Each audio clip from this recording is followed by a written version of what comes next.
ચાલો એના પછી હવે કોયડો તમને આપેલો છે કાર્બન મોનોક્સાઇડ. કાર્બન મોનોક્સાઇડ ની રચના તમે દોરો, અષ્ટક પૂરું કરવા જાઓ હવે કહેતા થાય ને કે લોન પેર આપી દઈને સવર્ગ સહસંયોજક બંધ બનાવે. આ કાર્બન, આ CO.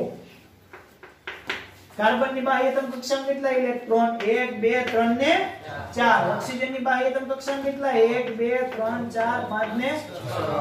બંનેનું અષ્ટક પૂરું થવું જોઈએ. બંનેનું અષ્ટક પૂર્ણ થવું જોઈએ.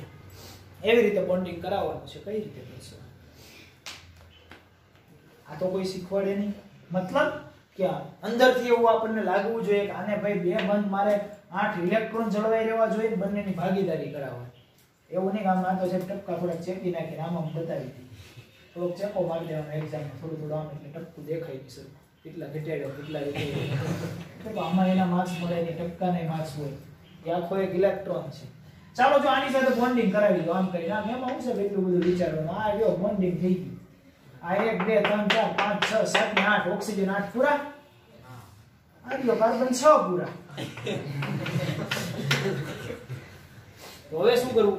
તો વિચાર તરત આવવો જોઈએ. વધે ક્યાં ઇલેક્ટ્રોન? જો આની લોન પેર હું આપી દઉં, સવર્ગ સહસંયોજક બંધ બનાવવાનો. કયો? સવર્ગ સહ.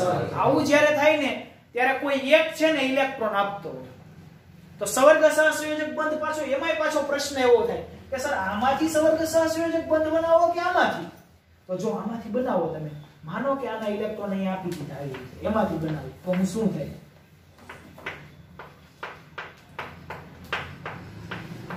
જો આ સવર્ગ સહસંયોજક બંધ બનાવે એટલે અહીં આવે. આ ગયા તો આના તો 6 ના 6 જ ગયા કે બીજું કઈ થયું? વધે છે. તો જેનું અષ્ટક પૂર્ણ થઈ જતું હોય ને એની પાસેથી ચોરી કરવાની. કોની પાસેથી? અષ્ટક પૂર્ણ ઘટતું હોય ને એના બિચારાને એક તો ઓલરેડી ઇલેક્ટ્રોન ઘટે છે ને હજી તમે એમ કહો સવર્ગ સહસંયોજક બંધ બનાવો. અહીંયા 3 કરોડ રૂપિયા છે, અહીંયા વધારાના 2 પડ્યા. અહીંયા ઓકે થઈ ગયું, બરોબર ઇક્વલ થઈ ગયું 3 કરોડ રૂપિયા. અને હજી તમે એમ કહો ભાઈ નાખને થોડા રૂપિયા તો હવે ક્યાંથી લાવું? પડ્યા જ નથી. તો એ તો છે એક્સ્ટ્રા એટલે વાત છે, બાકી ક્યાં વાત છે? આપણે બાકી જેટલું છે એટલું કામ કરો. તો અહીંયા કોણ આપશે સવર્ગ સહસંયોજક બંધમાં? ઓક્સિજન આપે તો કાર્બન પાસે હટવીનો ઈ આ જે 2 બંધ હતા એને એમને બતાવી દઉં. આ એની એક લોન પેર પડી અને એક લોન પેર એને શું કર્યું? અહીંયા બોન્ડિંગ કર્યું. આ બંધ કયો બન્યો? સવર્ગ સહસંયોજક બંધ. હવે જુઓ તો આ કેટલા ઇલેક્ટ્રોન? આ કેટલા ઇલેક્ટ્રોન? રહ્યું કે નહીં? 8 ઇલેક્ટ્રોન. તો પછી હવે કરો CO2. CO2 કેવો? CO2 બનાવો. CO2 બને નહીં? હું એક બનાવું પછી તમે બનાવજો. અહીં જો ને હમણાં આડીએ ચડશો પછી ફરક કામ કરવાનું. CO2 1 2 3 4 1 2 3 4 5 6 1 2 3 4 5 6. ટપકા કરવાની ટેવ પડી જાય. ટપકા કરવાની ટેવ પડી જાય. પેપરમાં નહીં કરતા. હવે આમનું નામનું બોન્ડિંગ કરાવી દો સાહેબ. આનું નામનું કરાવી દો. કામ પૂરું થાય છે. જોડ થઈ જાય છે. કાર્બન ના ઘટે? જો ઘટે 8 ઇલેક્ટ્રોન. આના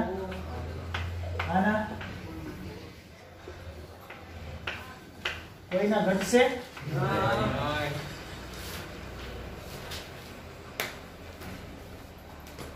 CO2 નો CO માં નહીં.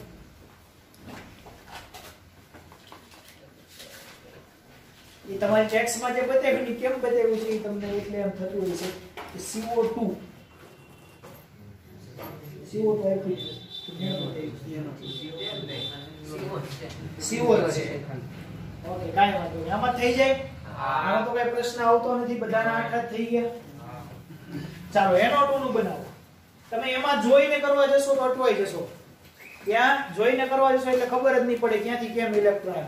તમને એટલી ખબર છે કે NO2 કોણ છે? માઈનસ છે. કરતા જો મારી સાથે 1 2 3 4 5 બે ઓક્સિજન 1 અને બે ઓક્સિજન ના 1 2 સરખા જોડો ઓક્સિજન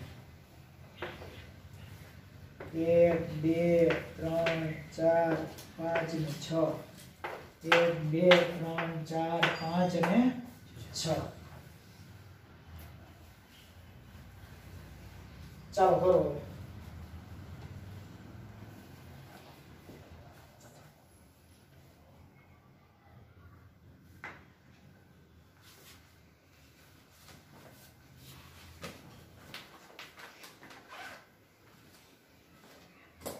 જોજો એનો માઈનસ છે માઈનસ નો મતલબ એમ કે ક્યાંક એક ઇલેક્ટ્રોન ઘટતો હોય છે જે ઓલરેડી ઉમેરેલો છે કરી દઉં થઈ ગયો 8 થઈ ગયા પાક્કો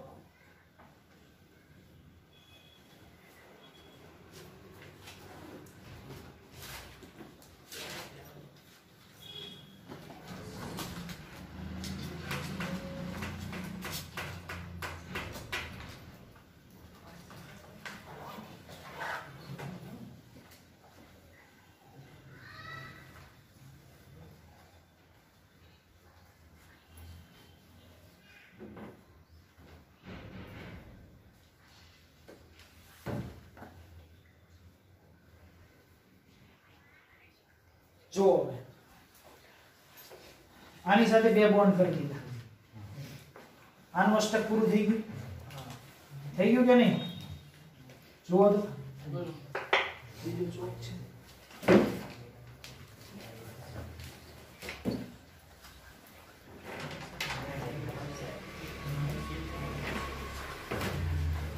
આનું અષ્ટક પૂરું થઈ ગયું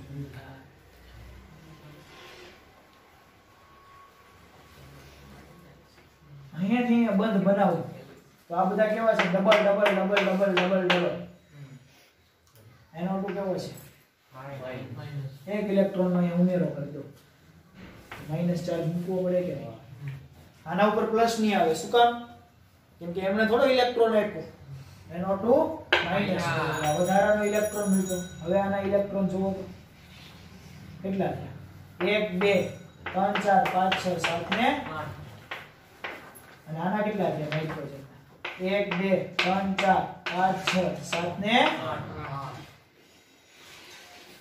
થઈ ગયા કે સ્ટ્રક્ચર સિમ્પલ ખાલી આવી રીતે યાદ રાખો nitrogen double bond oxygen NO2 minus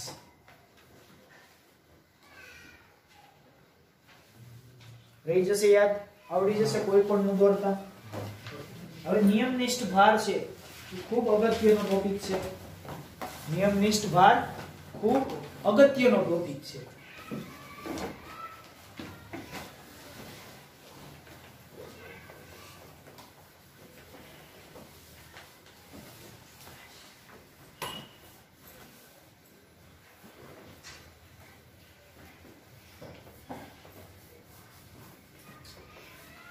કે જો 3 વાગે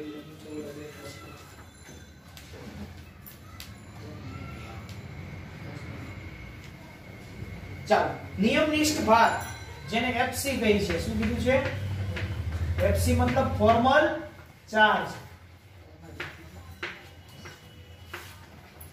નિયમનિષ્ઠ ભાર સૂત્ર નિયમનિષ્ઠ ભાર ઇઝ ઇક્વલ ટુ શું થાય તો કે મુક્ત પરમાણુની સંયોજકતા કક્ષામાં રહેલા ઇલેક્ટ્રોન એટલે શું તો કે કાઈ નહીં કોઈ પણ પરમાણુ એની બાહ્યતમ કક્ષામાં ઇલેક્ટ્રોન કેટલા હોય અહીંયા હું ખાલી એટલું લખી દઉં તો બાહ્યતમ કક્ષાના ઇલેક્ટ્રોન મુક્ત પરમાણુમાં માઈનસ અબંધકારક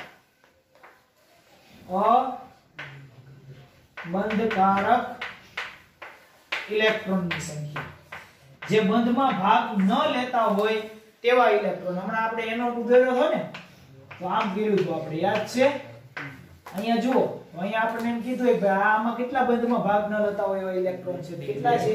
2. પછી અહીંયા કીધું છે મુક્ત પરમાણુમાં બાહ્યતમ કક્ષાના, એટલે મુક્ત એટલે પરમાણુ જ લેવાનો, આખે આખું સંયોજન નહીં. તો ઓક્સિજન પાસે કેટલા હોય? 6. નાઇટ્રોજન પાસે કેટલા હોય? 5. ઓક્સિજન પાસે કેટલા હોય? 6. તો એ અહીંયા લખવાનું.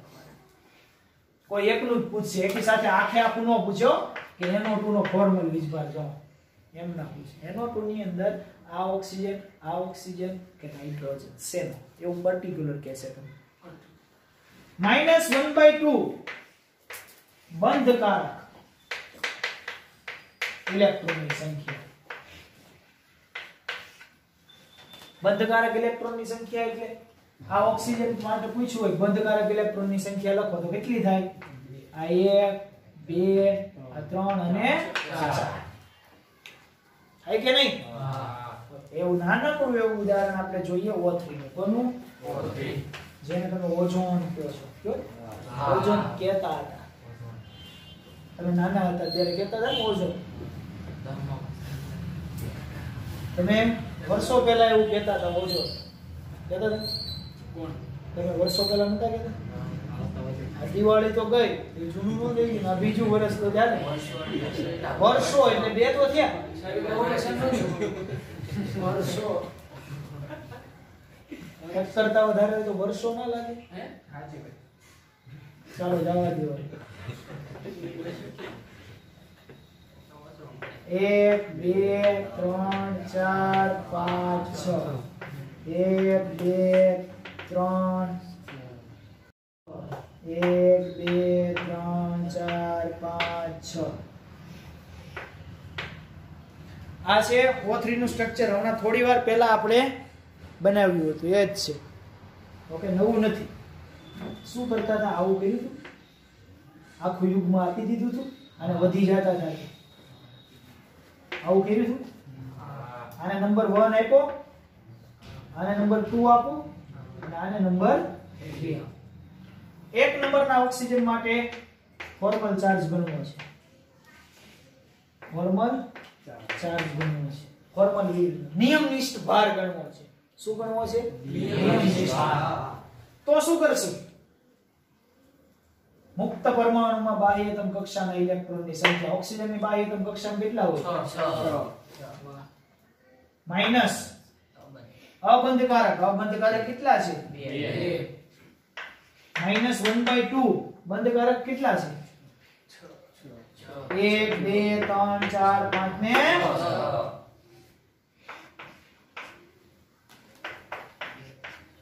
1 આવે કે નહીં? +1. ચાલો ઓક્સિજન 2 માટે ગણવું હોય તો, ઓક્સિજન 2 માટે ગણવું હોય તો,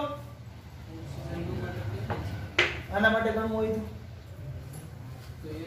મુક્ત પરમાણુમાં ઇલેક્ટ્રોનની સંખ્યા કેટલી છે? અબંધકારક કેટલા છે? 1 2 3 ને 4. માઈનસ બંધકારક કેટલા છે? 4. થઈ ગયું અંડું? 0 થઈ ગયું કે નહીં? ત્રીજા ઓક્સિજન માટે ગણવા હોય તો મુક્ત પરમાણુમાં ઇલેક્ટ્રોનની સંખ્યા કેટલી? 6. માઈનસ અબંધકારક કેટલા? 6. -1/2 બંધકારક કેટલા? 2. થઈ ગયો -1. આટલી બધી ગણતરી કરવી એની કરતા લુઈસનું બિંદુ નિરૂપણ આવતું હોય તો આપણને ખબર છે કે આમને લોન પેર આપી દીધી કે નહીં, તો આમના ઉપર પ્લસ ચાર્જ આવે કે નહીં, આમને લેવા દેવા વગરનો ઇલેક્ટ્રોન મેળવ્યો, આના ઉપર માઈનસ આવે કે નહીં, આના ઉપર કઈ આવે તો આંડું જો આના ઉપર +1 આવ્યો, +1. આના ઓક્સિજન નંબર 3 -1 આવ્યો, આમનું કઈ થયું એટલે આંડું. આવડી જાય? નિયમનિષ્ઠ ભાર ગણતા આવડી જાય ને કોઈ પણ? ઓકે, તો તમારે કોનો ગણવાનો છે? CO2. CO2 માં કાર્બન, ઓક્સિજન અને ઓક્સિજન. CO2 માં કાર્બન, ઓક્સિજન અને ઓક્સિજન. અત્યારે નહીં, ગણતા આવજો. ત્યારે તો આપણે આ પૂરું કરવાનું ને કરે એટલે 1 કલાકનો વર્ક આપું તો પછી બીજું કામ કરે. CO2 નું ગણતા આવજો.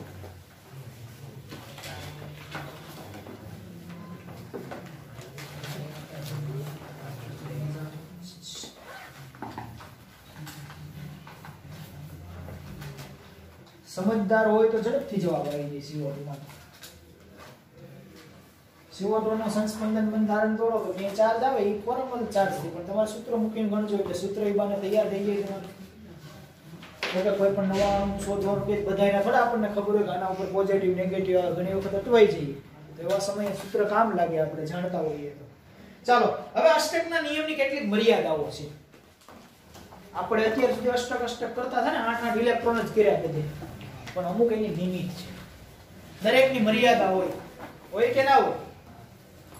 બધાની મર્યાદા હોય કે નહીં?